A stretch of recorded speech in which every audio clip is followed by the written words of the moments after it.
Greetings, everybody. Grand rising to you all. Happy Thursday. It is a great day just to be above ground, and I just thank the Most High for all of His blessings. Today, on this Tell the Truth Thursday, I want to revisit an email from last week. I received more with this email, and I also reached out to the auntie that sent the email. Now, let me get some housekeeping things out the way that YouTube requires us to do.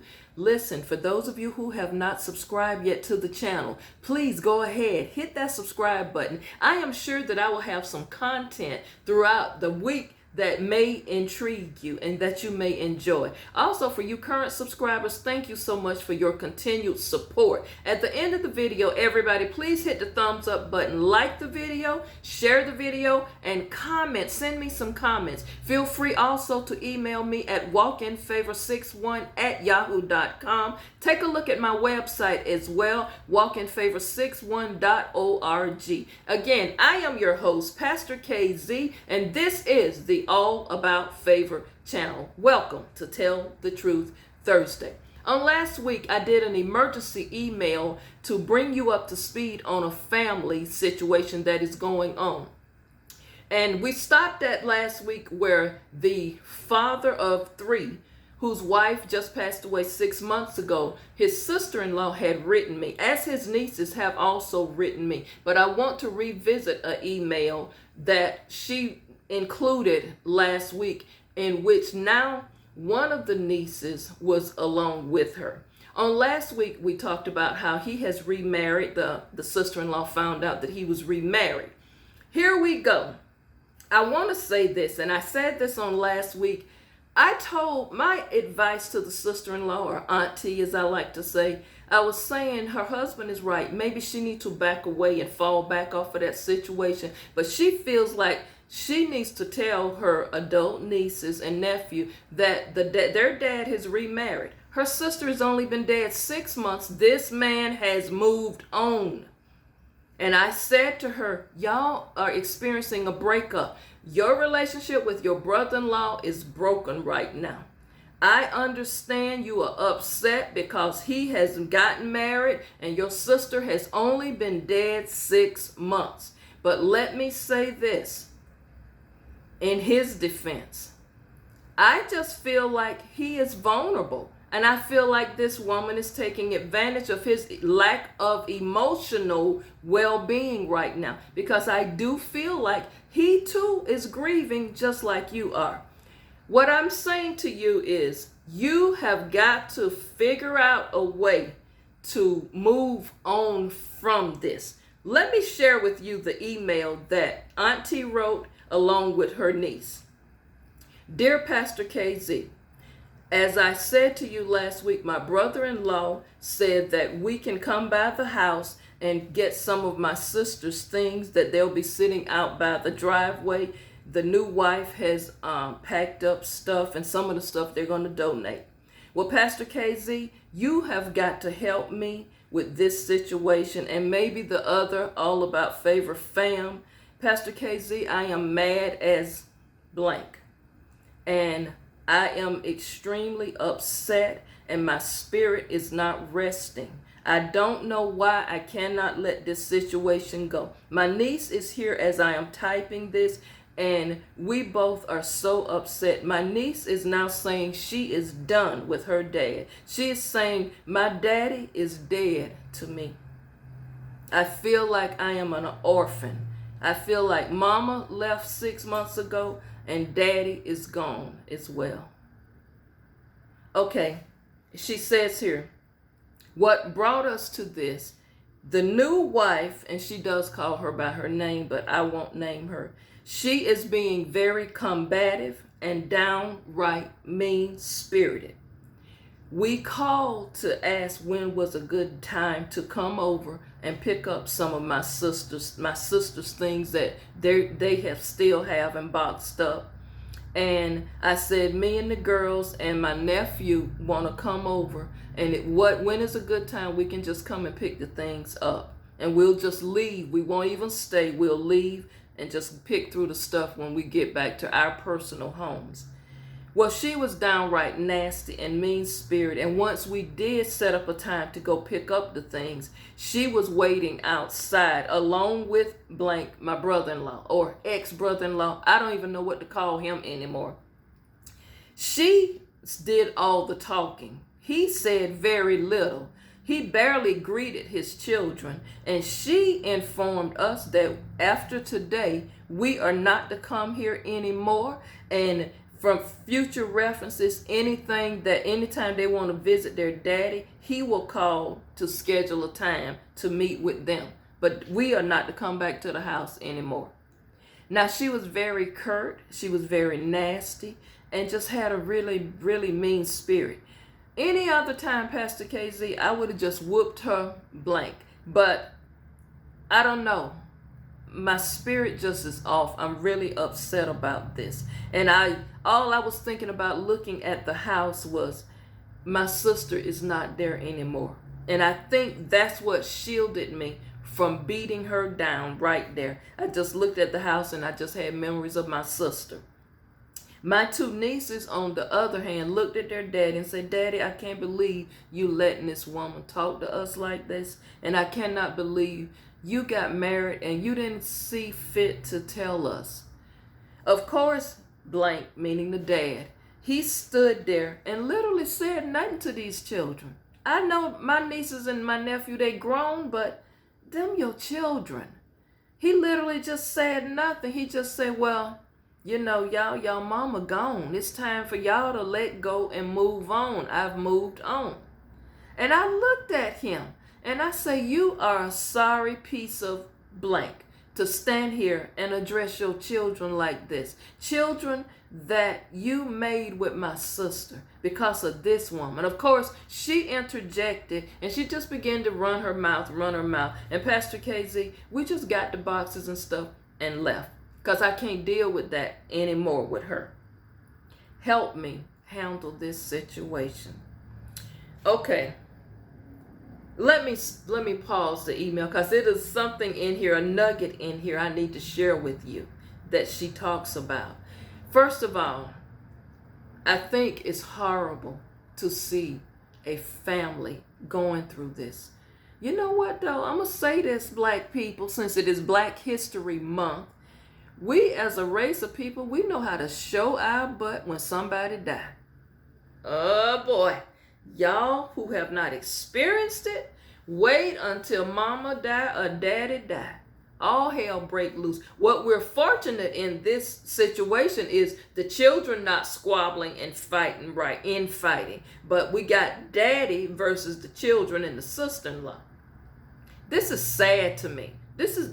Nobody can win in this situation. This is a lose-lose situation. We're talking about blood here. We're talking about these children's father, this man who they've called daddy all their life. They grew up in this house that they're looking at, that they got to come and pick boxes up of their mother's things.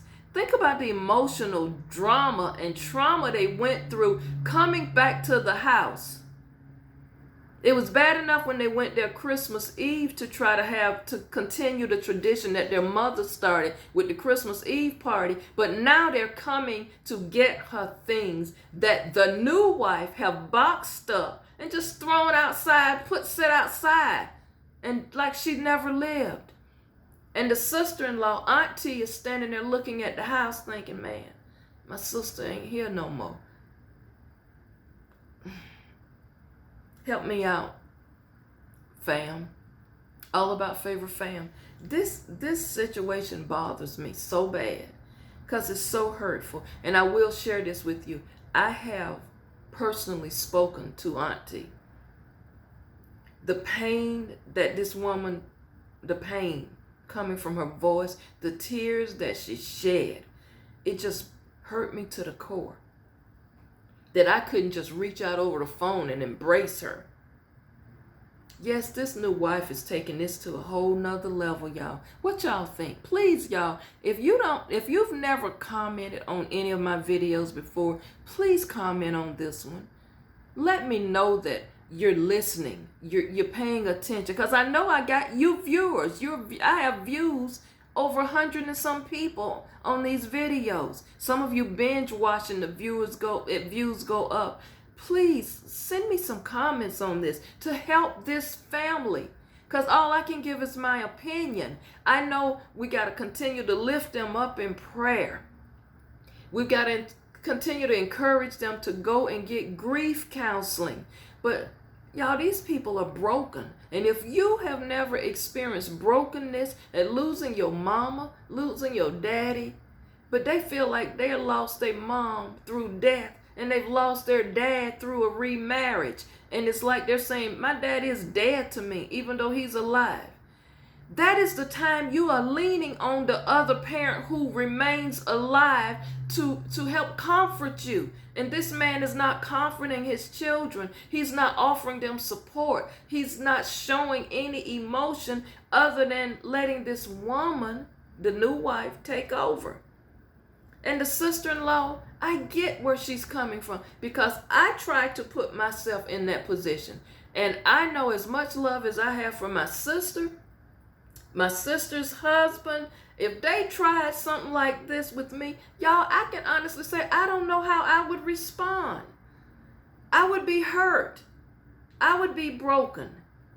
This man been married to this woman's sister over 30 years. He's been a part of her life. She's referred to him as bruh.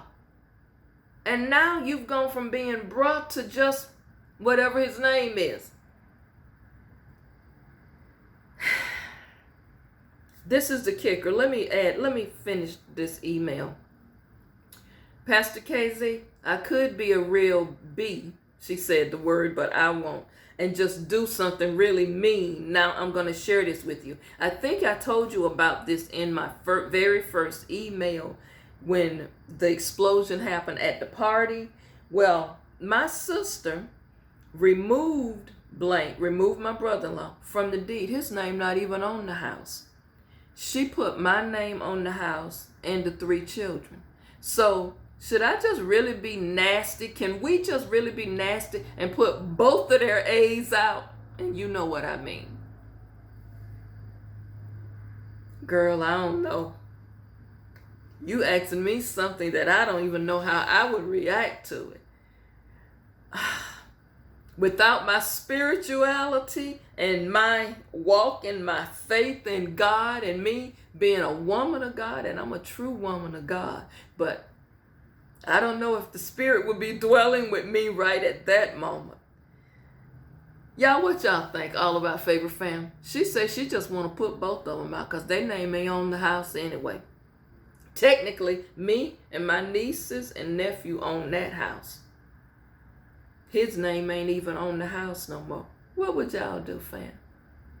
What would y'all do? And to you, girl, the new wife, girl, you better check yourself. Because what you have now done is you put yourself in a precarious situation. What do you mean, Pastor Casey? Girl, you might want to write to me. Because you being combative and all full of yourself, neck rolling, and telling these children they can't come back to the house. That's the house they grew up in all their life. And truth be told, that ain't even your house. And that's not your husband's house. That ain't even their daddy's house. His name is not on anything there. Girl, you better walk lightly and tread lightly on this one. Because guess what? You and him gonna be finding y'all somewhere to move to real soon. The U-Haul truck gonna be backed up there, and y'all things will be boxed up and out of there. So if you keep pushing this, and it's going to get ugly, and I'm going to tell you why you are in a precarious situation. Because right now, you got old boy with your pillow talk, and I'm just going to be very blunt and abrasive with you right now. Because enough of y'all with this fake stuff. Let's just call it what it is. Because being a Christian, we got to start telling the truth. And guess what? The truth of the matter is, the Spirit don't dwell with man always, but here is the truth and the real deal, and you won't get this from a sermon in a pulpit, but I'm going to tell you what the real deal is, what's about to happen. This new wife is about to lose her husband. Why you say that, Pastor Casey? Because you done put yourself, you think you on top right now, and you think because you in his ear right now, he vulnerable right now. He's still grieving for his dead wife from over 30 some years. He grieving right now. You taking advantage of that. But when he come to his senses, wait till them girls go and they pastor and they go to fasting and praying on you, girl. He gonna come to his senses and he gonna step up to the plate and tell you, don't you ever talk to my children that way. You done put yourself in a bad space. Because if it comes down to you and his children, in the end, he gonna choose them. And you gonna be out. So you might want to tread lightly and keep your mouth shut and enjoy this for what it is right now. Because I guarantee you, he just 6 months in right now. He still got memories of this woman. He probably still can know how her voice sounds. He probably can still smell her scent. He probably just her perfume reminds him of her. He probably remembers what she felt like to touch her. He probably has memories of that woman who he was married to before you came along. But girl, trust me.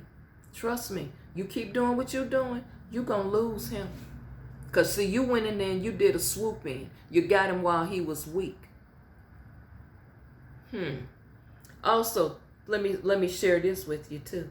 The sister-in-law says, and my nieces and my nephew, they all three got insurance policies that they're the beneficiaries of and have received the death certificate from my sister. How about blank, meaning the brother-in-law, the policy he used to bury my sister, it didn't leave him with but just a few $1,000s. So I'm sure when the money run out, old girl gonna be running out too. So the question remains, Pastor Casey, and to the subscribers, should I just be nasty, me and the kids, and just kick both of them out?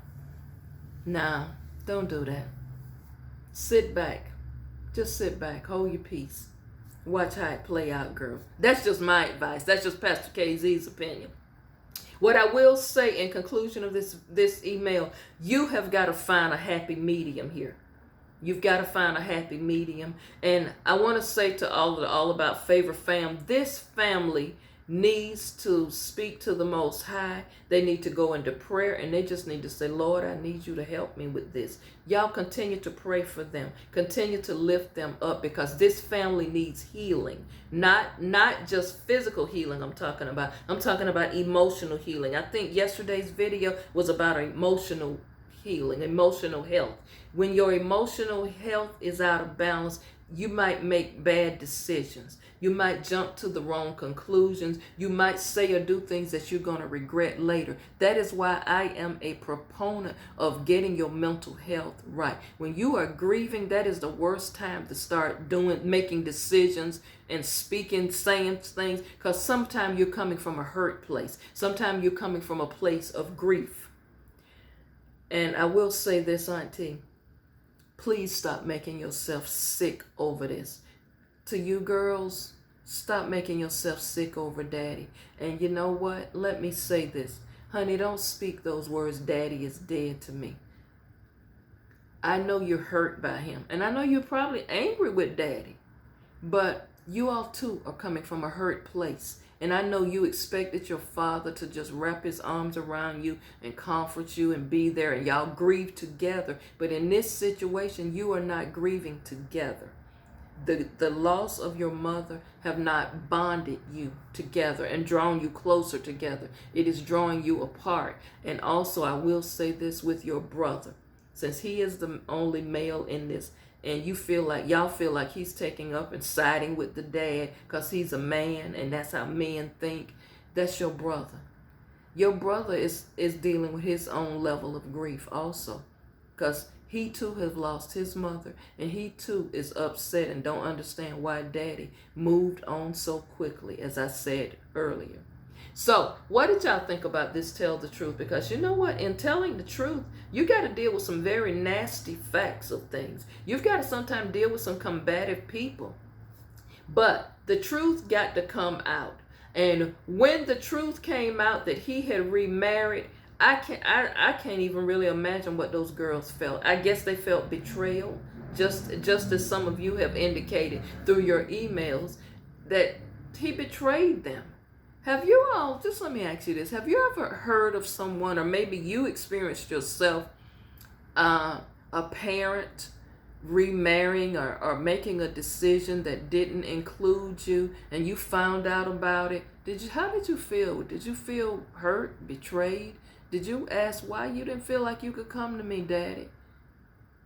I think the daddy didn't go to the children because he knows in his heart he made a bad decision. He knows that. And I just think he's too embarrassed to face up the fact that he messed up. And I think he's too ashamed to admit, I married this woman, she's the rebound. And I just want to try to forget the loss, the pain that I feel from losing my wife of over 30 some years. That's what I feel he's going through. I don't know. Y'all tell me what you think. That's a blessing blocker when you're dealing with unresolved grief, or you're not dealing with it, or how you deal with it. Unresolved grief messes with your mindset.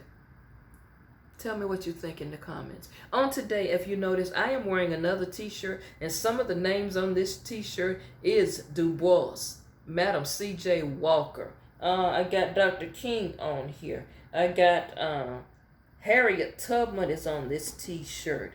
I got Frederick Douglass. This t-shirt, Black History Month, it has some of our Black history ancestors and descendants. Some of these people made it possible for us to have voters' right. Some of these people made it possible. I mean, Sister Harriet Tubman, what did you tell them, girl? You pulled that pistol out and told them, if you hear the dogs coming, keep running. If you hear shots firing, keep coming. She say, I would have freed a whole lot more of them if they knew that they were not free. So salute and kudos to all of you that came before us. We stand on your shoulders, and we so appreciate all of the things that you've done, and the struggles and the harassment, the being in jail, put in jail, just so that this generation can be who we are right now, so that we will have the right to walk into a poll and actually vote for somebody, so that we will have the right to go into other institutions of higher learning, and we can still become engineers, we can become physicians, we can become school teachers, we can become accountants. These people that came before us, Dr. King marched and marched and marched. The dogs were let out on all of these people. Not only Dr. King marched, but Dr. Ralph Abernathy, Reverend Jesse Jackson, Reverend Al Sharpton, Harry Belafonte, all of these people. There's so many people I can name that came before us. Mahalia Jackson was instrumental in the civil rights movement. Sister Rosa Parks, and Rosa sit down so we could stand up, y'all. And it wasn't just Rosa, it was many that came before her. We got Sister Sojourner Truth. We got Ida B. Wells. So many people came before us. So we have to get our mental health in check. We got to come into balance, and we got to learn how to tell the truth. A lot of people don't want to hear the truth. The truth hurts, but the truth is what it is. And even in family situations, family members, get yourself together. Have a wonderful day. I have been your host, Pastor KZ.